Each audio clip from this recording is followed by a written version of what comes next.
শেখ মুজিব নিজেও আক্ষেপ করে বলেছিলেন, মানুষ পায় সোনার খনি, আমি পেয়েছি চোরের খনি। 1996 সালে শেখ হাসিনা রাষ্ট্র ক্ষমতায় এসে আবার লুটপাট শুরু করে।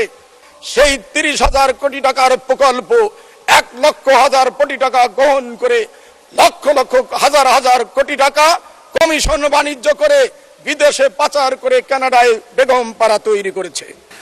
মোহাম্মদ আমিরুল ইসলাম খান, সিরাজগঞ্জ 5। মাননীয় স্পিকার, আমাদের নেতা, আমাদের আদর্শের জনক শহীদ রাষ্ট্রপতি জিয়াউর রহমান যখন রাষ্ট্র ক্ষমতা দায়িত্ব গ্রহণ করেন, তখন শেখ মুজিবের লুটপাট আর দুর্ভিক্ষের উপর দাঁড়িয়ে তাকে অর্থনীতিকে এগিয়ে নিতে হয়েছে। মাননীয় স্পিকার, শেখ মুজিবের শাসনামলকে মার্কিন পররাষ্ট্রমন্ত্রী হেনরি কিসিঞ্জার তলাবিহীন ঝুড়ির সাথে তুলনা করেছিলেন। শুধু হেনরি কিসিঞ্জারই নয়, শেখ মুজিব নিজেও আক্ষেপ করে বলেছিলেন, মানুষ পায় সোনার খনি, আমি পেয়েছি চোরের খনি। আমি বিদেশ থেকে চা ভিক্ষা করে আনি, চাটার দল সব লুটে পুটে খেয়ে ফেলে। তিনি আরো বলেছিলেন, 7 কোটি মানুষের 7.5 কোটি কম্বল, আমার কম্বলটি কোথায়?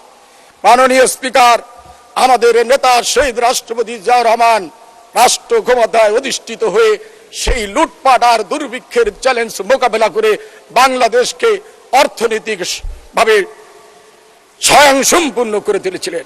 মাননীয় স্পিকার, শুধু তাই নয়, পরবর্তীতে হুসেন মোহাম্মদ এরশাদের সামরিক শাসনের বিরুদ্ধে দীর্ঘ 9 বছর আন্দোলন সংগ্রাম করে এরশাদকে উৎখাত করে আমাদের মা, আমাদের নেত্রী বাংলাদেশের রাষ্ট্র ক্ষমতা হাত তুলে নিয়েছিলেন, দায়িত্ব নিয়েছিলেন।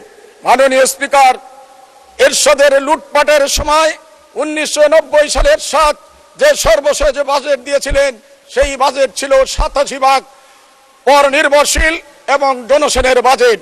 বেগম খালেদা জিয়া রাষ্ট্র ক্ষমতায় অধিষ্ঠিত হয়ে সেই প্রথমে সেই বাজেটকে 50% আত্মনির্ভরশীল বাজেট তিনি ঘোষণা করেছিলেন। মাননীয় স্পিকার, 1996 সালে শেখ হাসিনা রাষ্ট্র ক্ষমতায় এসে আবার লুটপাট শুরু করে এবং শেয়ার মার্কেট থেকে 96,000 কোটি টাকা লুটপাট করে বাংলাদেশের অর্থনীতির মেরুদণ্ড ভেঙে দিয়েছিলেন।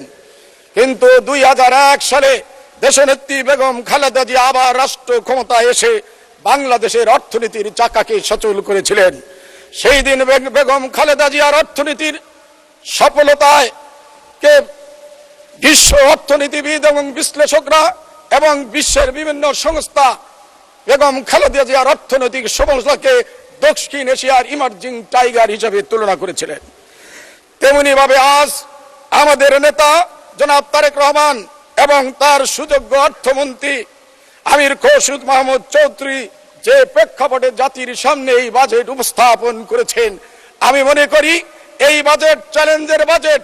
তারপরেও যে চ্যালেঞ্জ ওনারা ঘোষণা করেছেন, আমরা মনে করি বিএনপি এবং এই সরকার অবশ্যই এই চ্যালেঞ্জ মোকাবেলা করে সফলতা আনবেই।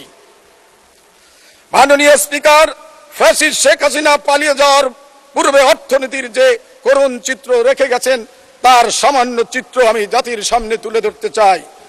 500 টাকার বালিশ যখন 80,000 টাকায় ক্রয় করা হয়েছে, 30,000 কোটি টাকায় 2400 মেগাওয়াট বিদ্যুতের পারমাণবিক বিদ্যুৎ নির্মাণ করা সম্ভব।